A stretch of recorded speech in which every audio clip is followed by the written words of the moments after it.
Well, it's June. We are solidly into summer picnic season. I've got these great strawberries in my hand. I wish you could smell them. They smell so fresh. Now, picnic season, we need some tips and tricks for picnic blankets, picnic baskets, but how do you do it on your own and how do you elevate it? Well, I am here with Danielle Mays of Amayesing Graze. She specializes in charcuterie boards. She does classes. She's going to give us some tips and tricks for how to make our picnics great, and if you stick with us through the morning, how to also elevate that experience. Now, Danielle, we've got something in front of us here. What is this, and how does this apply to our picnics? This is what I like to call a snackle box. It is a pre-divided package where you can safely put all of your dry goods, and then this fits perfectly in a cooler, and it comes with a little cutting board right on top. Okay, so let's take a look here then. Now, this is not the best way, right, to take strawberries to a picnic in a carton. They're not going to go anywhere. They're going to get squished. But this that you have, this is amazing, right? That's right. Now, you've got lots of little sections here. What are some ideas for things to put in them? Fresh fruit, anything that's in season, meat, cheese, nuts, dry goods, anything that you think that would just fit for a summer day. And I see also it's great for, here, I'll take this. It's great for like separating. You've got some cucumbers, which are sort of like damp, a damp good. And then you've got like the cheese, which we want to keep dry. Will these sort of all fall into each other once we close it up and put it in our picnic basket? They will not, just with this of the top, sealing it together, and then we leave all of our dry goods on the side, meats and the cheeses, and then that way everything holds its own integrity. Okay, well, these are some great tips for like the basic picnic experience, how to keep things. Coming up, we're going to show you how to elevate that experience, including with some special s'mores. Well, good morning. Well, I started out with some strawberries earlier this morning in a carton. We've got picnic tips and tricks for you, and we figured out, okay, this isn't the best way to transport them to a picnic, but a snackle box like this definitely is. You can cut up and put everything in to transport. Now, what happens though when you get to the picnic? You can have sort of the basics here. Of course, you can snack out of it, but you can also do a quick DIY charcuterie board to elevate that experience. I'm with Danielle Mays of Amayesing Graze to figure out how do we do it. They always look so perfect when I see charcuterie boards, but like, are there tips and tricks that we could do it at a picnic super easily? What do we do? Absolutely. So I think the best thing to do is prep everything, just have a little bit of everything, a little bit of something for everyone, whether it be fresh fruit, fresh cheese, meat, nuts, a little bit of everything, even some dry goods packed on the side. What I like to do is start with a big bundle of grapes in the corner, and then take like a statement cheese like this. This is a Jarlsberg, and then I'm just going to leave the rind on it to add some pizzazz to my board today. And I'm just going to fill this in with the missing bits. So basically you prepped by taking the cheese, cutting the cheese out of the cheese, and now using the cheese to hold the cheese. I mean, I love it. Like, cheese is one of my favorite food groups, Danielle. Yes, absolutely. And it's a huge trend right now, charcuterie boards in general. So typically what I think is the best is to add different types of varieties of cheese, a little bit of something for everyone. This is a semi-soft. This is going to be a semi-hard cheese. So I'm just going to create a little river, which is also kind of a statement piece, and so it's a big way to add a statement to your board by doing the least. Now, sometimes that's good, right? You want to get out and enjoy your picnic and not be sitting around doing the board. Now, I love cheese, like I mentioned, and these are some unusual cheeses. What about for someone who maybe isn't as adventurous of an eater or has young kids around, but they still want to snack? What are some other options? I think the little mozzarella pearls are really great for that. They're just like string cheese, but smaller portions. And then also like a mild Tillamook cheddar is really good to, just kind of serve the masses, I think. And speaking of serving the masses, I see you've got some cucumbers here, which I definitely think of as perfect for picnics, but I haven't thought of putting them on a charcuterie board before. What's the reason for the cucumbers? I like adding cucumbers to my boards just because it adds a little bit of freshness and a little bit of a punch, and it's a great palate cleanser. Well, you know what? We've got the board started here. Coming up in the next half hour, we'll finish it so you can see what the finished product looks like. And I also promised you some elevated s'mores, so we'll get to those as well. Here for you at Amayesing Graze, I'm Zoe Hewitt with 6 News This Morning. Well, picnic season is here. I love being outdoors in Michigan summers.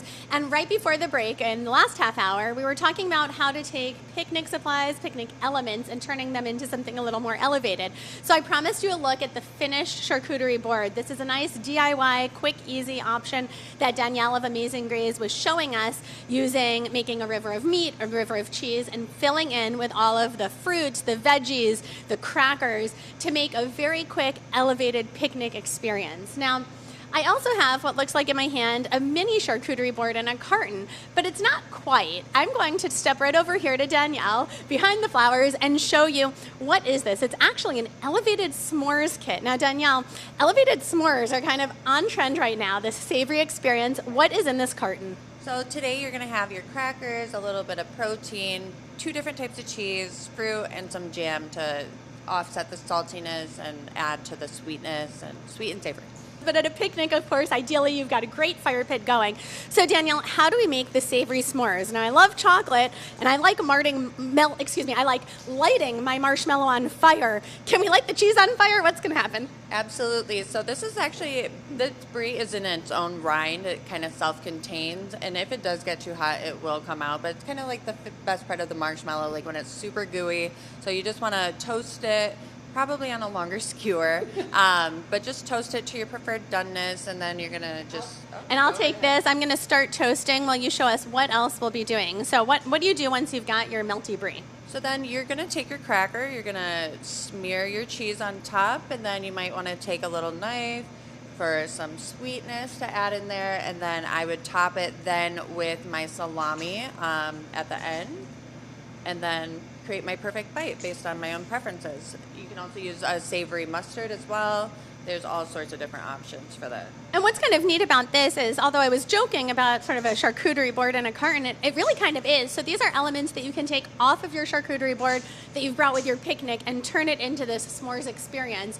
Or what an awesome party idea to have a bunch of these cartons available for your friends to take over to the fire pit. Absolutely. And I think it's like a little cute, like little, almost like a gift sort of thing, like a souvenir. Like a goodie bag, that's right. You can have a charcuterie goodie bag. Now you can see that there's a rose in this charcuterie carton, the s'mores kit. After this, I'm going to show you how to make these roses and more. The last half hour, we were working on savory s'mores that you can take on your next picnic adventure. And as part of the savory s'more kit, we were admiring from Danielle Mays of Amayesing Graze. She had made this charcuterie rose. I've been calling it a meat flower. Now, they look complicated, but they're so pretty when you see them on charcuterie boards, and how perfect for a picnic, too, with the flowers. So I'm going to step over here behind the flowers, which is also appropriate for a picnic, and over to Danielle to figure out how do we make these roses. Are they as easy or as hard as they look? Which one? They're very relatively easy. Anyone can do it. Okay, so if anyone can do it, take me through the process. And you've got some pepperoni here and salami. Is there sort of a difference in what you use? There isn't. It's just a color differentiation. It gives more pop, more contrast to your boards. So I like using a variety because then you can feed the masses and still have edible art. That's right, and these are definitely like beautiful artwork. And I see that you're making like little sort of meat tacos. Yes, so I like to start with folding them in half, and I typically like to start with 8 pieces, just depending on your ramekin size. So what I would like to do is just start with my first taco and just start at my person, and then keeping that center line straight, you just want to overlap them all the way to the end. And you should be able to see this on camera, so Danielle's working away from herself and sort of towards the camera to make it easier for rolling up. Is that right? Correct. And then typically I like to keep my ramekin handy just for safe transport because it tends to get a little greasy working with salami and pepperoni. So then once it's straight like this, you want to have a straight center line like that. And then you're just going to start at your person, and you're just going to start rolling outwards, using your other hand to kind of guide those pieces to keep them straight. And then you just keep going until the end, and then pop it in your ramekin and open it up, and you have a little rose.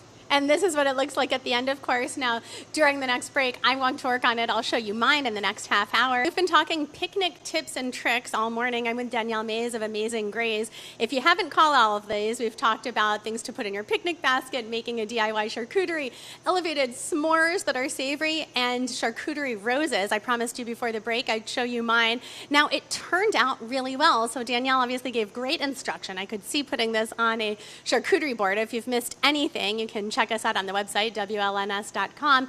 And before we wrap up for the morning, we've got some charcuterie cups. Now, these are great for a variety of things, Danielle. When might you use these? So they were born during COVID with, the spread of germs. So these are perfect for baby showers, graduation, brunch. You can literally put any type of variety of ingredients in here to make it what you need. You can make veggie cups in here, put the ranch in the bottom, put everything in, and then they just pull them out and eat as they want. And these are great too for the picnic season because you can take and go. Maybe you're walking around the park. So how would you put these in to make this beautiful cup? Okay, so what we're going to do today is we're going to start with some nuts and berries on the bottom just to give it some base to hold everything up. Which is nice because sometimes when the wind blows at your picnic, everything blows over, but this will stay upright then. Exactly. So I typically like to start with something like that and then add in some crunch. So today we're going to put in a couple crackers in the back. That also helps it stand up. And then we also love to use these little decorative skewers. They double as a utensil when you're done to get the remaining things out of the bottom. But I'm going to do one today with meat. Just kind of... And so those are folds, and you're just putting the skewer straight through. Yeah, I like a rustic look, kind of just, nice and fluffy. And, I'll do a variety. So you could do 2 different types of meats if you like. Just kind of skewer that on there. And then for a second skewer, I'm going to take a strawberry, like so, and just kind of plop that in there. And then another little brie round here. And then that way you have a great little snack. And you can add more fruit. You can add little sweet treats. Andes mints are also great to kind of give you a palate cleanser, that's right. So this is what it looks like. It's super easy to put together. I love the weight on the bottom with the nuts and the berries. You have all the picnic tips and tricks you need now to go enjoy that Michigan summer. Here for you at Amayesing Graze, I'm Zoe Hewitt with 6 News This Morning.